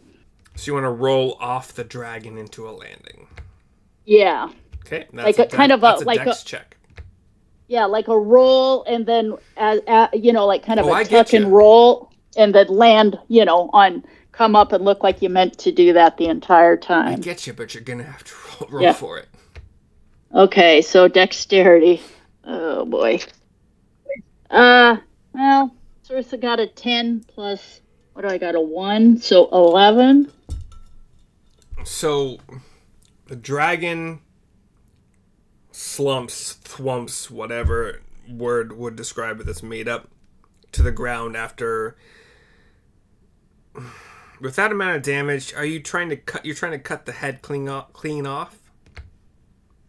I'll be honest. Sarissa was just trying to kill it. Just trying Like, to kill it it, looked that's fine. damaged. Yeah. Yeah, so the head would still be attached. Thwumps probably. to the ground. And you attempt to do a glamorous barrel roll. Or some kind of shoulder roll. Or somersault off the dragon. Yeah. But you, having never done this before, ridden a flying creature as it falls to the ground and try to... You just barely don't compensate for like the wingspan, and your like toe clips the wing, and you're like rolling, and then you're like, oh no, and you kind of roll to the side that you don't expect, and that's what I figured. You don't land super bad, but you definitely don't have the superhero pose you're looking for. Sarissa will immediately pop up and do one of those. I meant to do that. Like, you know, when the cat runs into the sliding glass door and pretends it meant to do that. One last, we'll call it a performance check. Okay, let's see. Performance. And then we'll move on to the next player. Oh, I got a +4 because that's charisma. Woo! Tis. Yes. So 12 plus 4, 16. To the only people around here that are actually paying any attention to what's going on right now, they're like, "Oh, she didn't stick the landing, but oh, she popped up and she looks like she's okay. That's what she meant to do." Yeah. They're still not entirely convinced, but we've seen it at the Olympics where you're like, did they meant to do They don't that? think you biffed it, but they're like, that's not what she intended to do, but she's cool, so it's fine. Sarissa, momentarily to take their mind off of it, throws her hands up and does jazz hands real quick, like, ta-da! Next up, who you summoned, theoretically now for no reason whatsoever, but we'll see, is Don. I could use some healing. Don moves into the room because he hasn't really been able to see any of this He ain't done nothing so far. Or seen and so he moves into the room. He's heard the loud thwump of the dragon's body on the ground. Okay,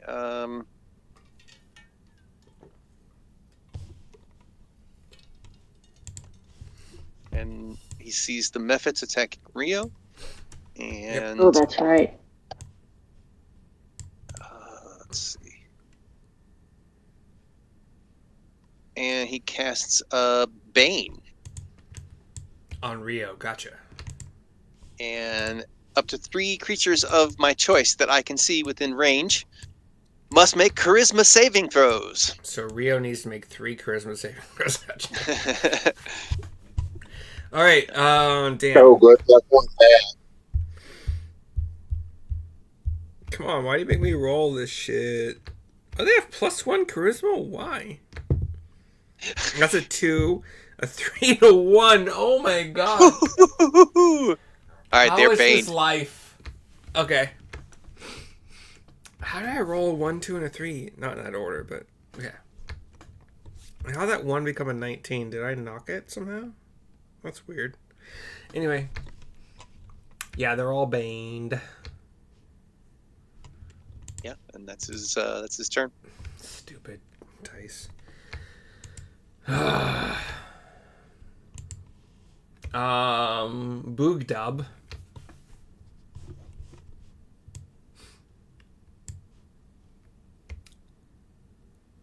Shannon, I believe you are Boogdub. Okay, how far away are... He can reach melee for sure. Okay, so he'll come over where he sees the things giving Rio grief, so I think it's like 10 feet or something. He can reach him for sure. Yeah, so he'll come over with his and just this guy right here and just full on try to squish him. With his great sword, or like I think he has a great club? Yeah, his great club, I think it is his great club, it's the 2d8 plus his modifier. They're both 2d8 plus 5. Okay, yeah. Plus you guys bought a +1. It's a +1, so now it's +6 because. Okay. Maybe they're both +1 weapons at this point, actually. Yeah. Whatever. So he'll go for squish rather than stab because he's so. Okay, and he tells Rio, "Be very, very still." Yeah, exactly. And then, hold on.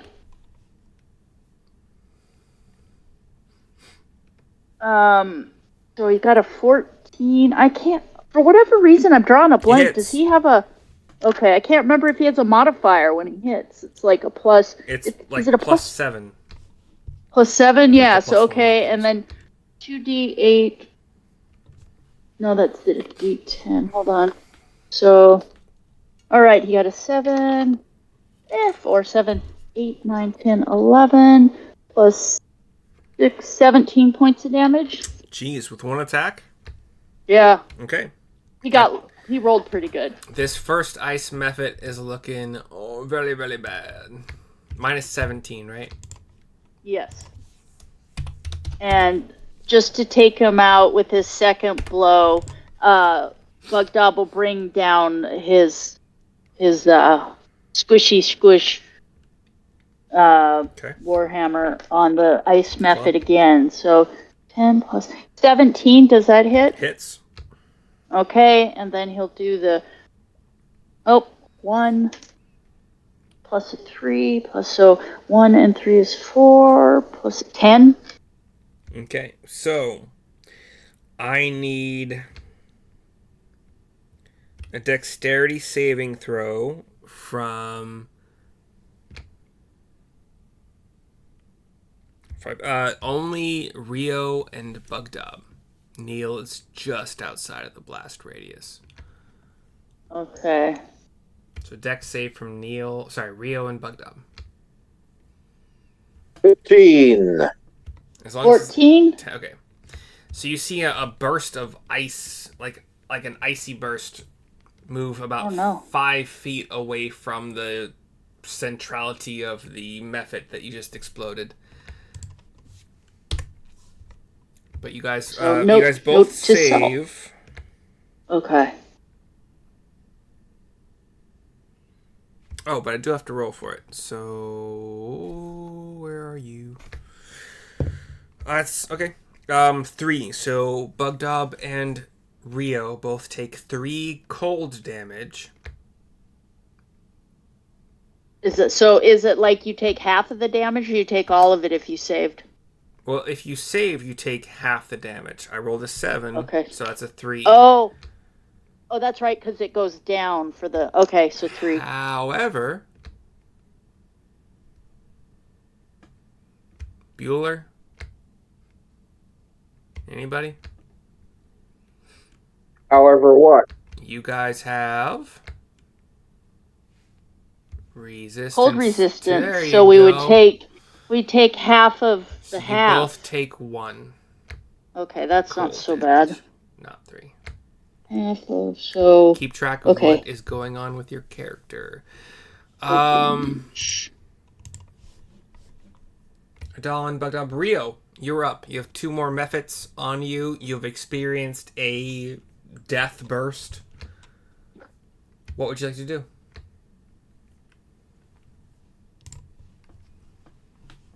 Lie to Miami Beach. Okay. Lie in the sun for a week. Give me your movement speed for that. Yeah, I'm going to take out a method and then disengage. Okay. So let's take out a method. This involves pulling a rapier. Free action. Right, the rapier, +1 rapier, so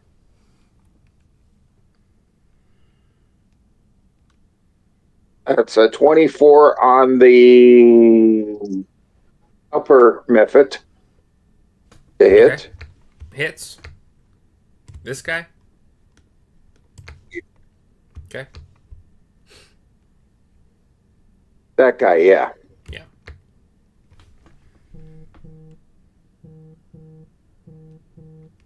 And then that's 11 damage. And then slice him again. All right. And you will need to. It's still up. And that's a 24 again. Hits. What is this with doubles? I don't know. And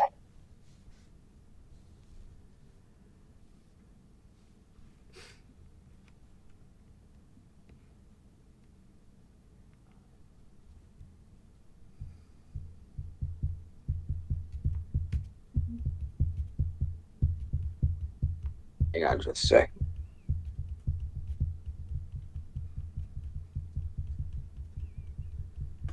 This also dials in Colossus Slayer Yes. now that he's been damaged. Full show. So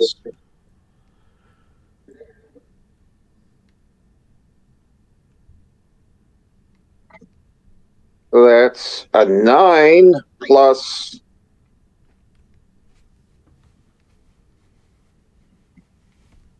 8 or 17 more damage. All right. Damn. This guy also explodes, prompting another dexterity saving throw from you and Bugdob. 23. Shannon, Bugdob's dex save. Bugdob's. He got a 13, and I think he's a... It doesn't matter. I rolled a 1. Yeah. You guys take Okay. 0 damage. Yeah. Ridiculous. All right. That's your double attack. And now a disengage. Okay. Move yourself where you want to move yourself. With your 30 or 35 or whatever. Hang on just a second. I need to dial down. I'm assuming you're moving a good amount of distance away from Bugdob and Neil, so I'm going to proceed as if that's what you're doing. I will need a dexterity saving throw from Bugdob and Neil. Okay. Okay. Got a +5 at my dex saving throw. He got an 11. Okay. And 11. Oh, That is twins. 2 more than you needed because technically get a 10 save. So 2d4 comes out to 1 plus 3 is 4. So you guys take 2. And your frost And half a resistance 2 reduces to to 1. 1.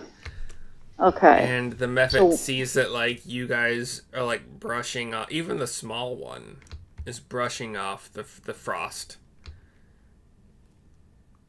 And it tries to run away to live another day. And then sees Sarissa here and it's like, oh no. And it lands on the ground and goes motionless.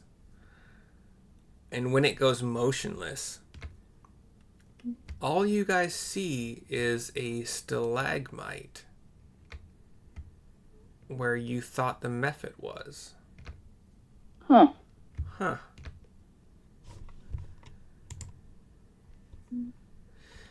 And that's going to be the end of combat.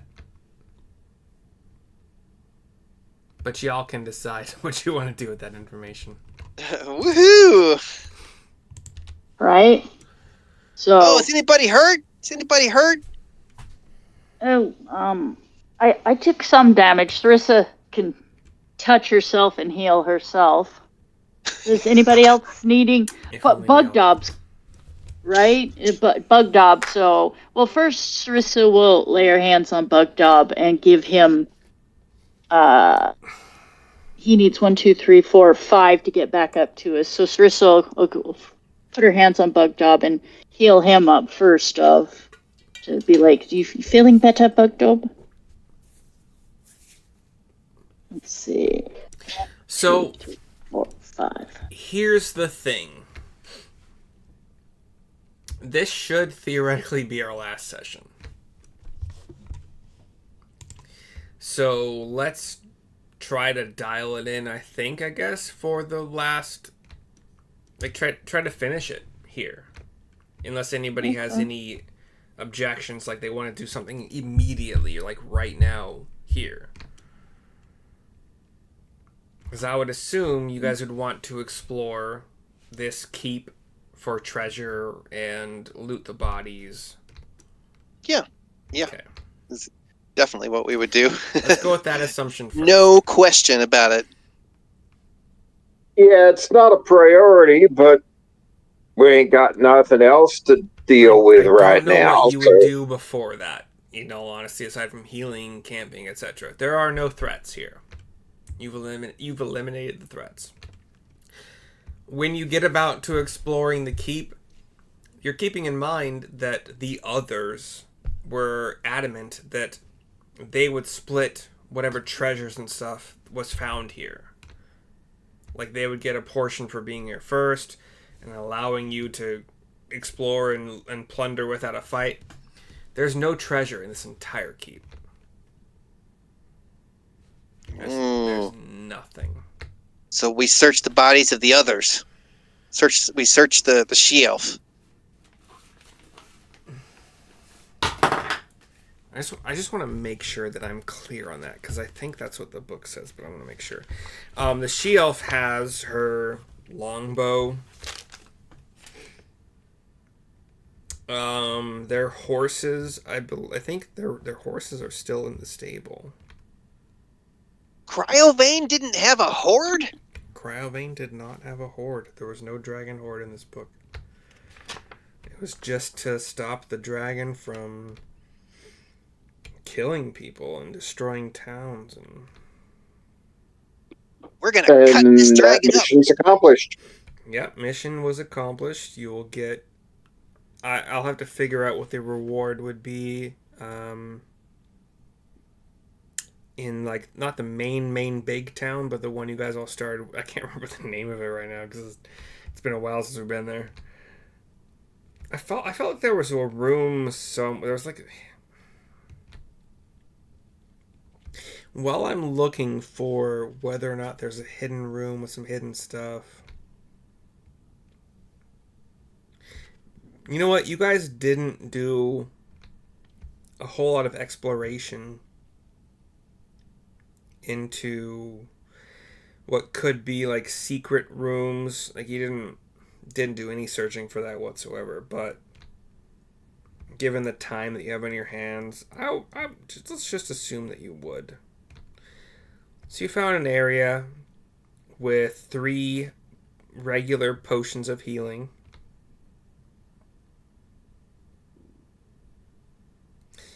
So you can add that to your... maybe not that it's going to matter, but you can add that to your inventory if you want. Yeah. What was that again? 3 potions of healing. Just regular potions of healing.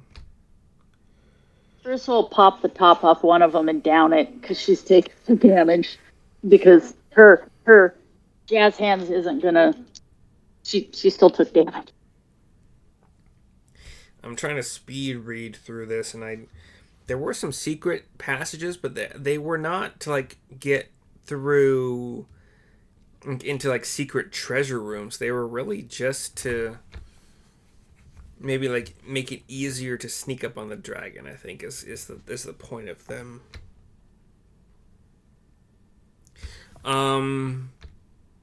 With enough search, you would have found... Yeah, this isn't anything, but... characters who searched through the filth in the orc barracks, which is a room that you guys did at least go into, you would have found 450 copper pieces, 182 silver pieces, and a cracked spyglass that you could get appraised eventually that's worth 100 gold pieces. Hey, wait. Let me write that down again. So, okay, how many gold pieces? 100. 100 GP. 450 copper. and 450 182 silver. 182 silver, and then the 100 for the broke spyglass. The broke spyglass was the 100 gold pieces. Oh, If you get okay. that praise. So 100 gold pieces, 450, and 182. Okay. There's in the Orc War Chief's lair, you would have found an elegant looking non-magical great axe, which we could figure out how much that's worth, but like this is the end session, so I'm not sure it matters. Impressive looking furniture, mostly destroyed though. Furs, antlers, other things that aren't worth mentioning. However,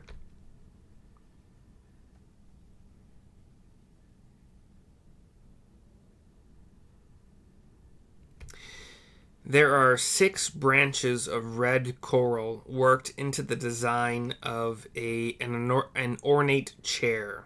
But the ornate chair is otherwise destroyed aside from those branches. Each branch is worth 25 gold pieces once you get it checked out. And I literally just used the word a minute ago. Appraised. There we go. Appraised. Thank you. There's not. I mean, you have Cryovane. You have a contract more or less with the dwarves of Neverwinter to harvest Cryovane. So there's that for sure. Yeah, we gotta cut him up and dress him up and take you all his don't scales have to do that. Like the dwarves are more than happy to either do it themselves or right. Well, we got to cut him up somewhat so we can get him in pieces into our wagon. It's cold. Like we kind of sort of talked about this before. It's very cold here. You're at the top of a Didn't mountain.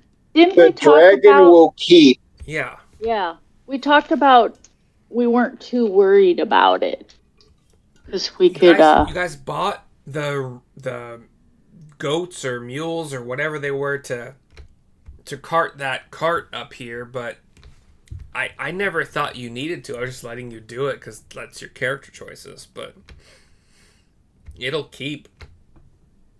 It might degrade 5% over the next week and then another 5, whatever, but they'll get here soon enough. But what's really important, and if the money you make from this dragon slaying and the sale of its parts is important to your character's post story, like what happens after, we can figure that out. But what I would want to know is, what do you think your characters and Bugdob would be doing after this? Like the main quest is done. And we can start in alphabetical order with Bugdob, I believe. Yeah. Or anyone that thinks they know what they want to do can go first. I think Bugdob would want to stick with the group, so I think the group is splitting up, so that's kind of where. Well, I don't know. I don't know if we're splitting up. yeah. I mean, you told me you wanted to go back to the Fey Realm. So. I don't know how to get there. The Centaurs. Yeah, Sarissa. I think I'm going to pitch becoming a ranger to Bugdob. He's a natural. Well, and we do have the cabin, so I'm thinking Sarissa and Neil, we could go talk with the centaurs, try to find the Feywild, keep working on the cabin. Yeah, and I guess if Bugdob wanted to go and be a ranger with Rio, and check in quarterly or something, and, could be a found family. Well, what I'm trying to say is I don't know that Neil's going to go back to the Feywild. So let's say we go as we are dealing with the dragon and selling it to the dwarves. Neil starts to sing a song about this whole adventure, and he starts to sing it in taverns in Phandalin, and You said it right. yeah, I did it on purpose for this, and as he does so, he starts to he enjoys the attention that he's getting so much that he doesn't really need to go to the Feywild anymore. He can just bum around the Sword Coast and sing this song, and everywhere he goes, people are just going to love him. So he doesn't care about going home anymore. And yeah, Sarissa's, like I said, Sarissa, it's like, oh, we could really fix up our cabin. We could have our crops. We could go from town to town so you can sing your songs. We can set up tour dates.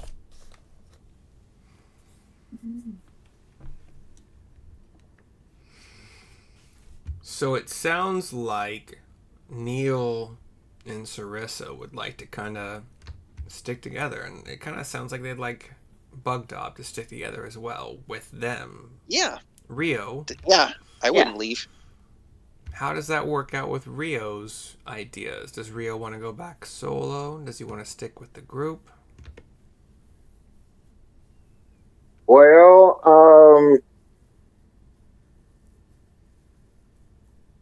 No wrong answers. Peach, how big a bow could I get for Bugdob? Teach him archery. We could probably say that a That's a good idea. longbow of Bugdob's size could be made. Not really a problem, I would assume. Or a crossbow or a heavy crossbow that's Bugdob's size. Your choice. I think we're looking at about basic level 2d6. But like a really good quality thing could be around 2d8.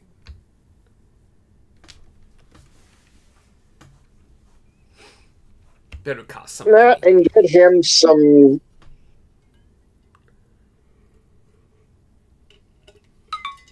mithril.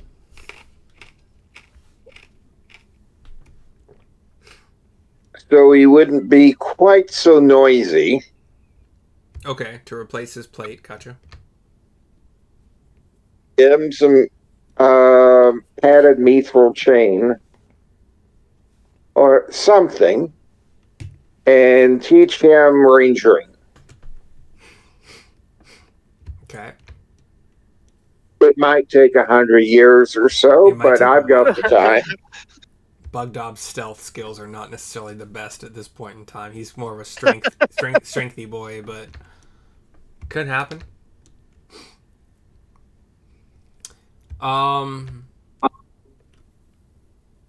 So that it does sound like you're sticking around with the group. It sounds like Rio. Yeah. Okay. So you guys are building your cabin, adding log by log in record time. You might even have some dwarves and centaurs to help you out because you've made a lot of friends. The harvest. And we still have kitties. We still we have our the kitties. for sure. They're happily. That's right. We have the kitties and Fluffy. Each kitty is able to lift one log into place on their own. They're crazy strong kitties. The harvest of the dragon is splendid. The meat keeps extremely well in the cold. The scales, the wings, the teeth, the claws, everything. And you make a good amount of money from this trade with the dwarves. Like, they gave you the plate for Bugdob free of charge because of the harvest they were eating, but the harvest is so good. You don't necessarily make quite enough to give Bugdob the full mithril armor that you're looking for him, but for sure they make one of those 2d8 like big ogre-sized crossbows, and like the device that fits on his back on his plate currently to store it when he wants to whip out one of his long weapons. And as you guys are settling in to your freshly constructed log cabin, and everybody's happy, and Neil has gained access to Centaur magics and Centaur knowings of where the Fey Realm portals. They're random again. They only open for like a day or two, but you've been able to like cross over to kind of check in with your family, and time goes differently there. So it could be a few days or a couple weeks in the Fey Realm, but it's only like a day in this realm. But you guys are all chilling at the log cabin that you've built when from the south, from way distant south, it's obvious it's a long ways away, but it's still massively loud. You hear the roaring of a dragon. You hear the roaring of 3 dragons. 3 different roars that roar at the exact same time. Different pitches. A little bit, almost in harmony. Or possibly, what's that word? A cacophony. So like they're not a harmony, they're a cacophony. They kind of, each tone grates against each other. But they roar at the same time. And it's loud. And that's where we end. Here we go again. Right? Nice, bravo, yay. Nice job. I'm surprised we ended up killing the dragon. It went much smoother than I thought.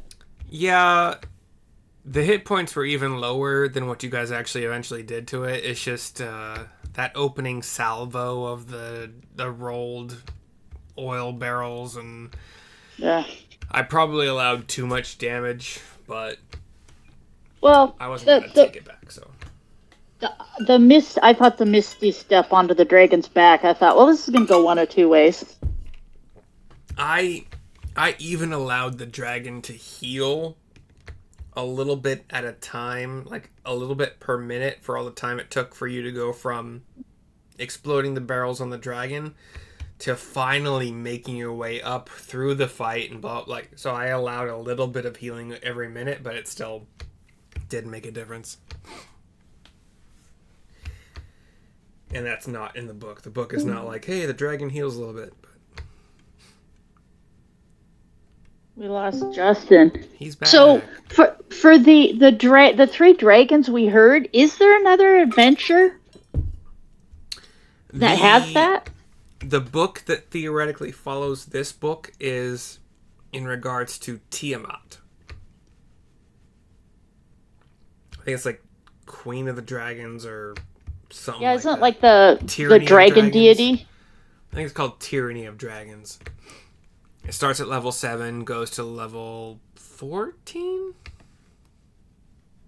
But I didn't add that last part. That was the last second idea of mine. I didn't add it as like, oh, hey, we're definitely going to do this next module. It was just like... Well, otherwise, it's going to an be a really open peaceful door. ending. Yeah. Peaceful endings are now great. it's an but... option. Anyway. Bugdob as a ranger was definitely not something I was expecting. I was thinking like fighter or maybe barbarian, but Is there potions we could feed Bugdob to help him with his intelligence? in D&D, I'm not sure there are permanent. I don't think so. No, not potions. permanently. But like something we could get that, like, for 8 hours a day he drinks it and he can like tune up, when he needs to, and then go back to being Bugdob the rest of the time. I don't know how D&D handles like trying to permanently improve ability scores, like the same way you can like permanently. Like there's off time rules for D&D in regards to crafting potions, crafting spell scrolls. You can, like, Julie, like, let us kind of gain feats with our downtime. So the same could be said for, like, intelligence. We could enroll Bugdob in a school that focuses on critical thinking and things of that nature. Like, it could happen over time, but you could just teach him the skills so everything comes second nature to him, so he doesn't have to think about it. Muscle memory. Yeah, but like you're looking at trying to improve the intelligence of an ogre, which is like trying to improve the strength of a pixie. He's fine how he is. I think his intelligence is a -2, I believe, so it's not great, obviously, but he's not a dog. He's smarter than some people I went to high school with, so he's doing okay. We might have even played him a little bit too smart for what he actually has capable of, but anyway. And he doesn't need brains if he's lucky. Yeah. Bugdob is a ranger. I'm not sure. I'm not sure his intelligence and wisdom stats support his rangerness, but he can lob things pretty far. So. Anyway, well, I loved everybody's characters. That was great, and Riley, you did such a great job with the role playing all the characters. The paladin that very rarely wanted to be the frontline tank was an interesting paladin choice, but I've never been a paladin before. It's like so that she rode a dragon. Exactly. So. Like she embraced her paladinness there at the end, just like no matter what. By the way, I think paladins of your level have an aura that give +2 to saving throws at level 6 or higher. I need to research that. Something. Yeah, that's something that I forgot several times, and Jordan reminded me several times when I was playing when you and I were playing in Annie's group. Okay. But, so those are hard to remember. I wonder. Yeah. So. Because right here there's a little note on it that says 4 on saves. And so I'm like, why? As far as I know. Yeah, and I couldn't figure out why my saving throws were so far. But if you add 4, like, to my Constitution, which is 2, everything. Yeah. So, okay, yeah. It kind of does make sense. My Charisma saving throws ridiculously high. I have to pee. So we're probably going to end this pretty soon. But anything else in the last minute here? Oh, I think we're good. Well, thank you all for playing and sticking with me for my first DMing. It went well. Everybody survived, thank God. Except for that. I tried to throw a lot more at you than the book had, and none of it ever succeeded at all. So, congrats on playing a very good. Yeah, I may have let you get away with more planning and preparation than was realistic, but it was still fun. So. Thanks for playing. Thanks for watching, everybody. Yeah. And we can think about maybe next year, next spring or summer, picking up the Tiamat one or the Tyranny or whatever it was. We'll see what works out. Yeah. Bye, everybody. Bye. Looking forward to it. Take care.